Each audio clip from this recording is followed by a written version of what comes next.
Saúdo a igreja com a graça e a paz de nosso Senhor e Salvador Jesus Cristo. Amém? Amém. Queridos, vamos abrir nossa Bíblia hoje, livro dos Salmos, e nós vamos ler o Salmo 131.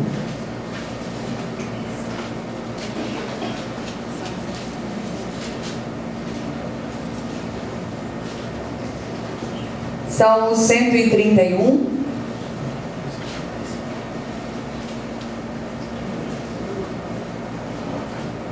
Todos acharam?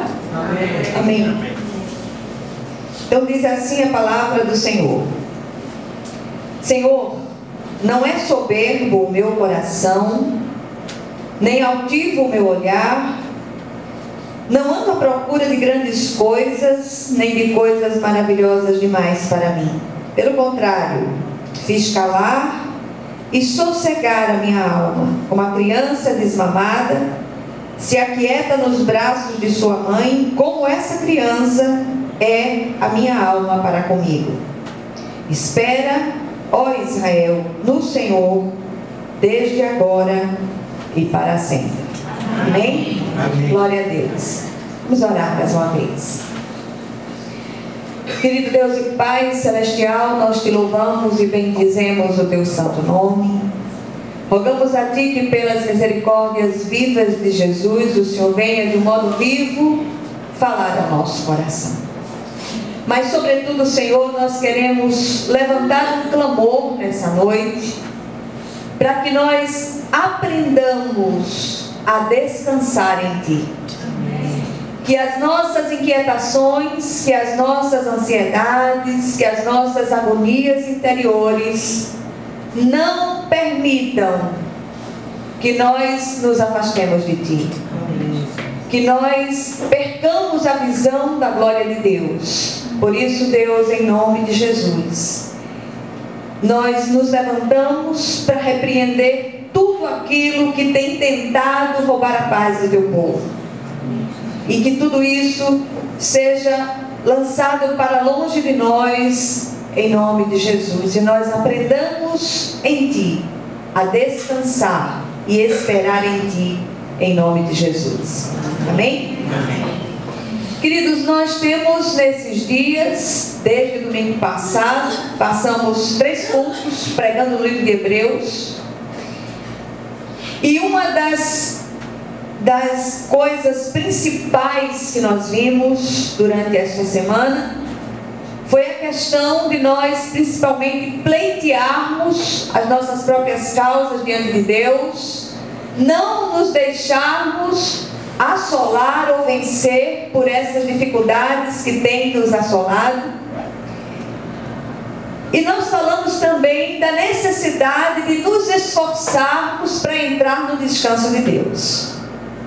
E hoje eu queria convidar a igreja, já que nós ouvimos a questão teórica do descanso de Deus, e eu gostaria de convidá-los para juntos nós ouvirmos ou aprendermos com quem experimentou esse descanso.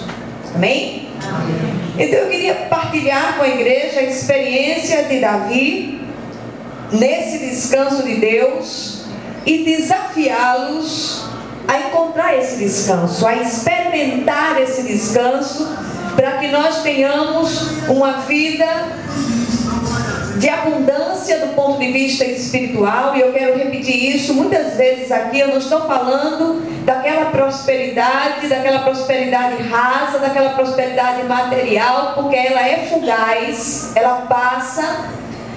Mas quando nós conseguimos experimentar essa prosperidade espiritual mencionada por Jesus no capítulo 10 do Evangelho de João, segundo João, no versículo 10, o Senhor diz que veio para que nós tenhamos vida e tenhamos em abundância.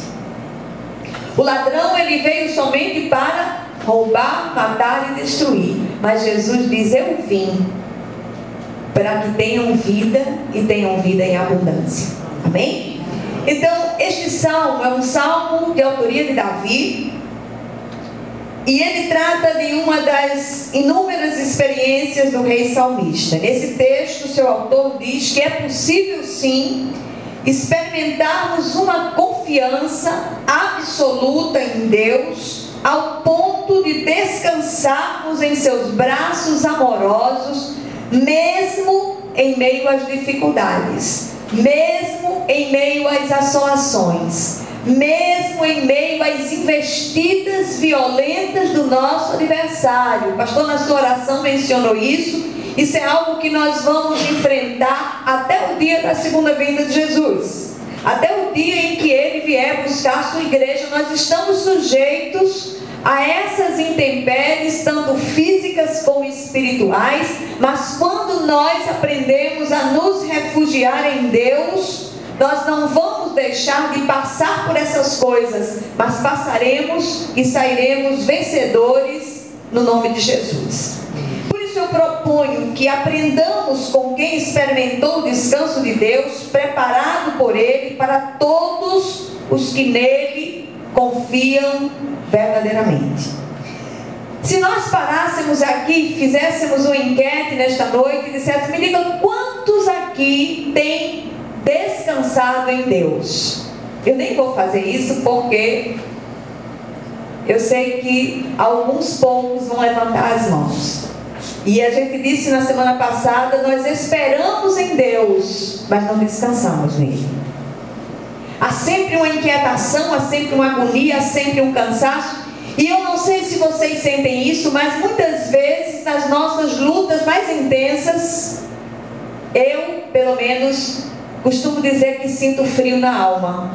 Às vezes a luta é tão intensa, a agonia é tão grande, nós olhamos para todos os lados, nós não encontramos saídas, temos temores por dentro, temos lutas por fora, e nós acabamos sentindo um frio na alma. E esse frio na alma é uma característica viva de que nós não experimentamos o descanso de Deus.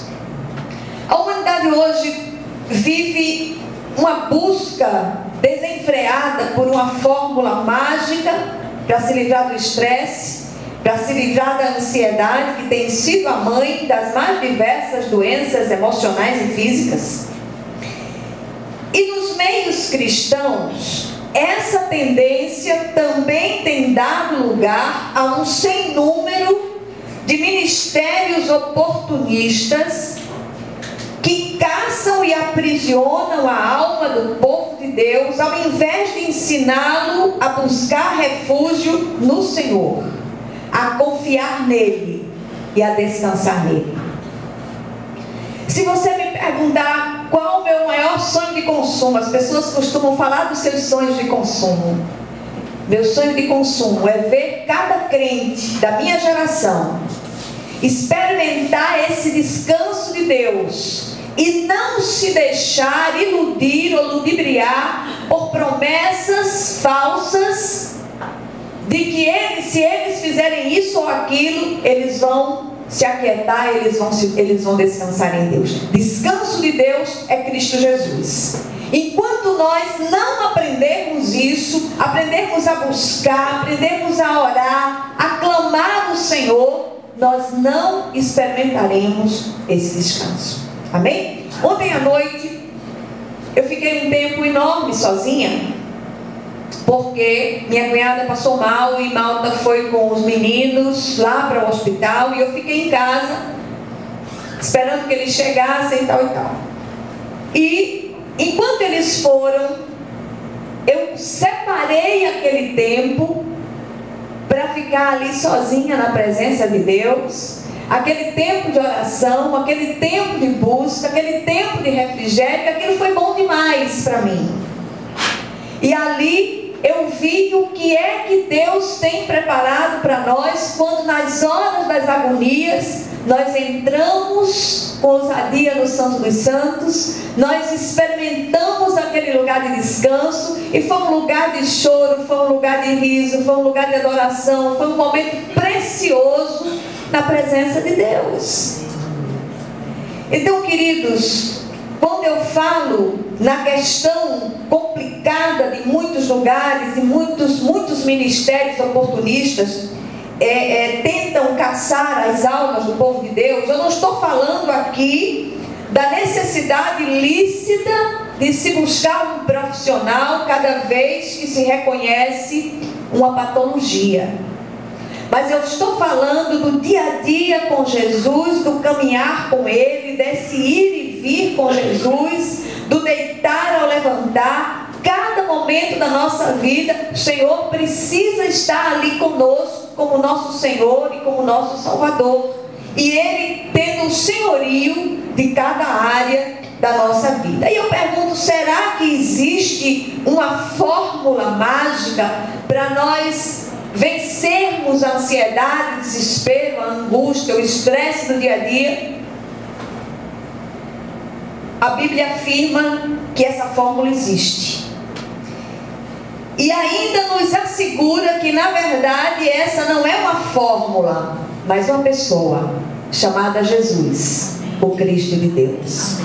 E Jesus precisa ser experimentado num relacionamento íntimo e estreito com Ele. Você simplesmente decorando versículos sem colocá-los em prática, você não vai a lugar nenhum. Nós conhecemos um certo pastor, que se intitulava pastor, há muitos anos atrás. Esse homem respondia sobre a Bíblia com uma propriedade muito grande. Ele tinha decorado de Gênesis a Apocalipse. E esse homem se desviou da fé cristã. E hoje está num reduto religioso completamente diferente. Ele tinha a palavra na mente, mas não tinha no coração. E quando nós temos essa palavra de vida no coração, essa palavra geradora de vida no coração, esta palavra geradora de vida, ela gera atos concretos. E um dos atos concretos é esse experimentar do descanso de Deus. Amém? Amém. Glória a Deus. Em Hebreus 4:10 diz o seguinte: porque aquele que entrou no descanso de Deus, nós vimos isso esta semana, também ele mesmo descansou de suas obras, como Deus das suas. Quem entrou no descanso de Deus? Todo aquele que recebeu Jesus Cristo como seu Senhor e Salvador. Se você um dia fez essa decisão pessoal por Jesus, se você um dia disse: Jesus, eu te recebo como meu Senhor e Salvador, esse descanso já é seu por direito de herança. Amém? Mas muitas vezes nós passamos por cima de determinados textos da palavra e não tomamos posse, não nos apropriamos daquilo que é nosso. E uma coisa que eu aprendo nesses textos é que nós precisamos aprender a dizê-los a cada dia: Senhor, eu entrei no teu descanso, então eu vou descansar das minhas obras, assim como um dia Deus descansou das dele.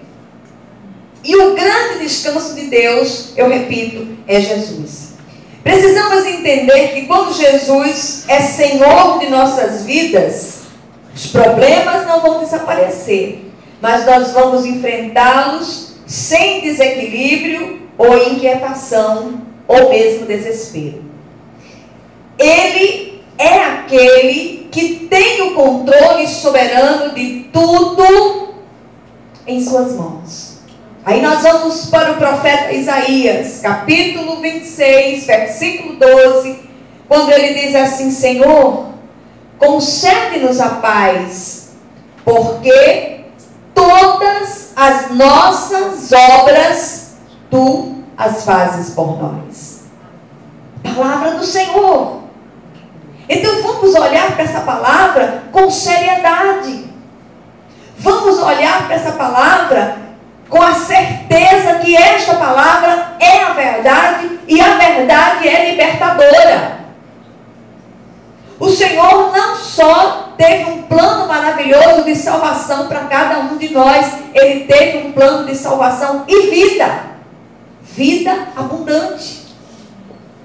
O texto lido nos apresenta o testemunho de Davi com relação a esse descanso. Ele nos diz o que é necessário para nós experimentar ou alcançar esse descanso. A primeira coisa que nós encontramos aqui, na experiência e no testemunho de Davi, nós encontramos no versículo 1, é um salmo bem pequenininho, são só 3 versículos. Para os irmãos que chegaram agora, é o salmo 131 que nós estamos vendo.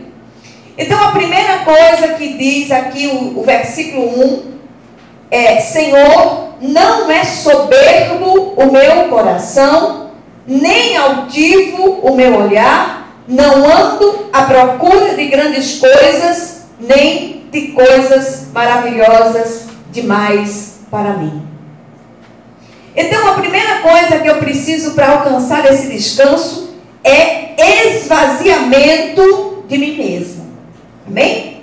E o exercício de uma humildade verdadeira. Se eu parasse aqui agora e transformasse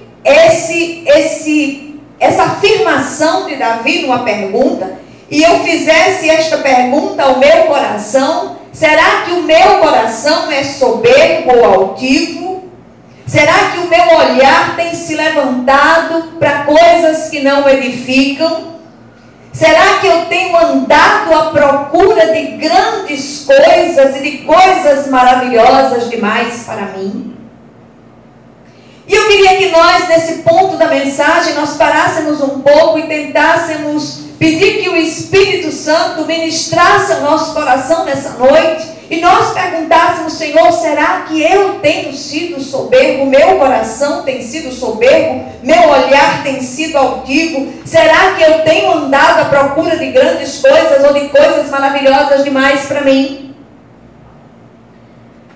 A humildade é aquela virtude pela qual nós reconhecemos os nossos defeitos, limitações, fraquezas, incoerências, finitudes e uma profundíssima dependência de Deus.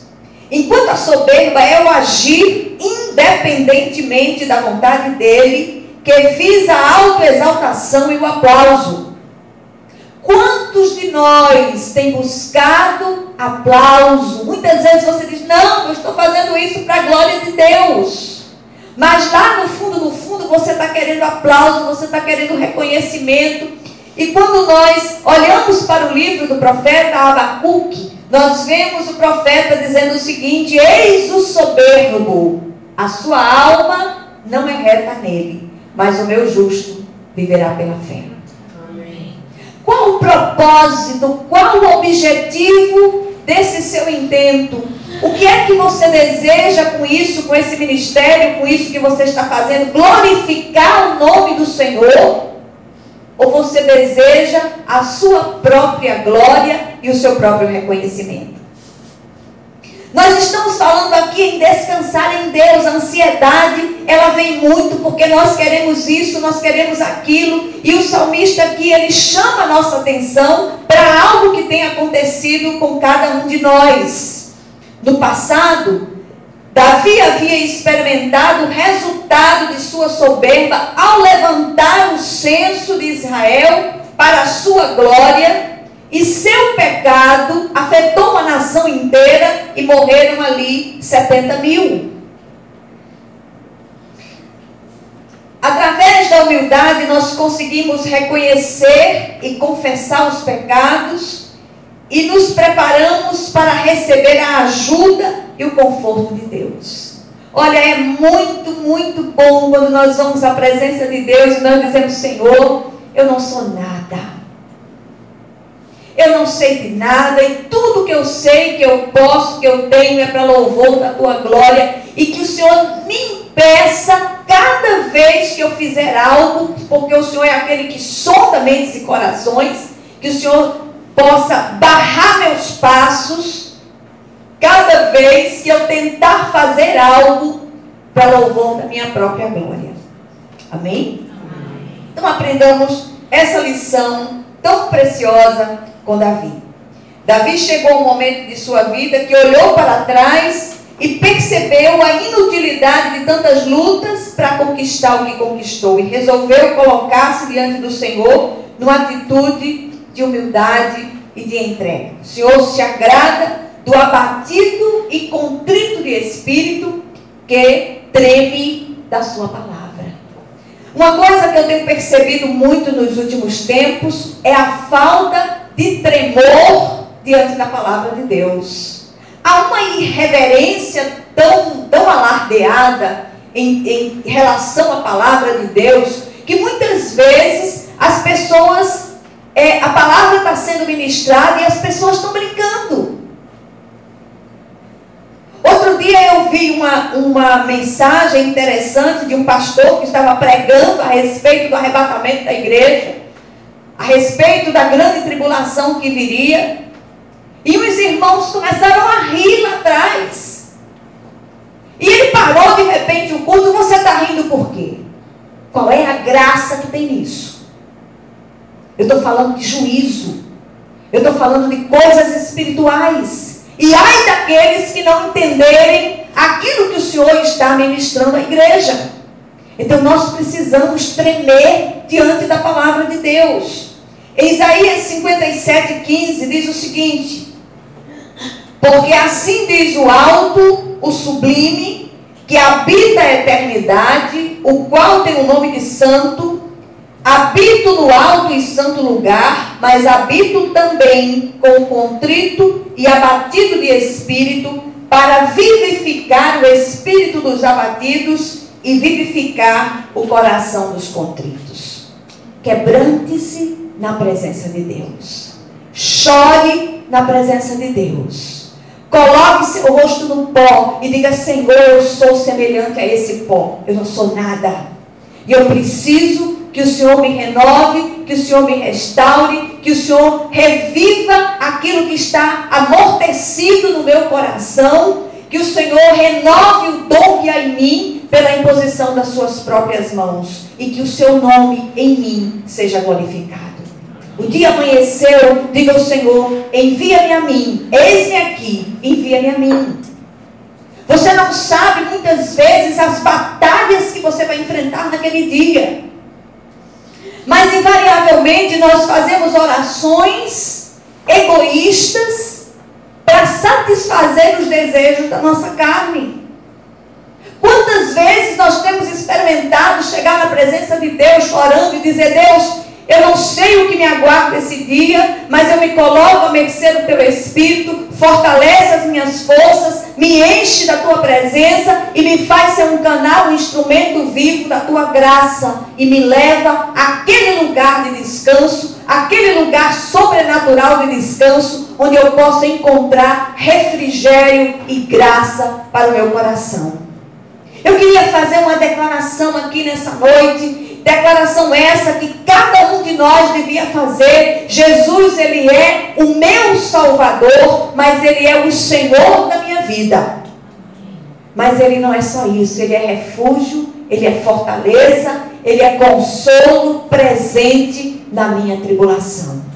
E é Ele que renova as minhas forças, é Ele que restaura o meu ânimo, é Ele que me coloca de pé. Porque do contrário, queridos, eu não estaria aqui. Amém? Amém? A segunda coisa na experiência do rei salmista que nos ensina a alcançar esse descanso, nós encontramos no versículo 2. É preciso disciplina para experimentar o descanso de Deus. Vou explicar. Versículo 2 diz o seguinte: pelo contrário, fiz calar e sossegar a minha alma, como a criança desmamada se aquieta nos braços de sua mãe, como essa criança é a minha alma para comigo. Amém? Amém? Note que aqui o salmista diz: fiz sossegar a minha alma. Queria que você lembrasse um pouco de Hebreus, capítulo 4, versículo 11, quando ali o autor de Hebreus diz: esforcemo-nos para entrar no descanso de Deus. O salmista empenhou-se, esforçou-se para domar a sua alma, para que ela obedecesse à vontade de Deus. Domar a alma não é uma tarefa fácil, muito pelo contrário. A alma, ela é exigente, ela cobra e sempre quer mais, nunca está satisfeita. A alma clama pelo elogio, pela fama, pelo reconhecimento. Ela procura tirar a glória que só é devida a Deus. E todos nós, numa escala maior ou menor, estamos sendo ministrados nessa noite. A pastora não está fora disso. Todos nós precisamos da ministração dessa palavra. Que nós possamos provar as intenções do nosso coração. Que diante de cada decisão, que diante de cada coisa, para que eu quero fazer isso? Por que eu quero fazer isso? Isso é para a minha glória ou para a glória de Deus? Nós falamos isso no início. Amém? Somos transformados quando temos nossa alma, que é a nossa mente, renovada pela palavra de Deus. Só aí nós podemos experimentar qual seja a boa, agradável e perfeita vontade de Deus. Nosso espírito, ele é recriado pelo Espírito de Deus. Nós nascemos de novo da água e do Espírito. A nossa mente, ela vai sendo transformada dia a dia pela palavra de Deus. Nossa mente e alma, ela vai sendo transformada dia a dia. O nosso corpo precisa ser domado. O nosso corpo mortal não se converterá até o dia da ressurreição. Até lá, nós precisamos domá-lo, nós precisamos estar sempre nessa vigilância, nesse controle do espírito recriado e da mente renovada, domando essa carne velha, inclinada sempre para o mal. Segundo um certo pensador cristão, que eu não consigo me lembrar nunca dos nomes, mas enfim, eu estou dizendo que esse pensamento não é meu. Ele diz que o grande mistério da fé que precisamos aprender é que fé não é mover Deus em nossa direção, mas é um mover nosso na direção de Deus. Então, queridos, movam-se na direção de Deus. Lutem para vencer as inclinações da sua carne. Renovem as suas mentes pela palavra de Deus. Exponham a sua alma, os seus pensamentos, à santa palavra de Deus. E quando nós nos movemos assim, humildemente, na direção de Deus, alcançamos o seu colo em oração de fé, e ali nós somos aquietados, acalentados e refrigerados, mesmo em meio às lutas mais intensas, as perseguições humanas e espirituais mais renhidas. E nós somos ali tocados, refrigerados, porque senão o que tinha de crente nos manicômios era uma coisa impressionante. Acho que estava tudo quanto era de crente na antiga Tamarineira. Não sei nem se ainda existe, mas enfim.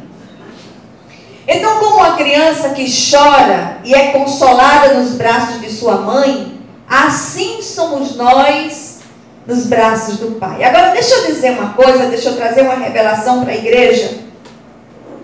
Davi traz aqui a imagem da criança desmamada sendo consolada nos braços da sua mãe. Presta atenção, a criança está sendo desmamada, não tem mais peito para ela.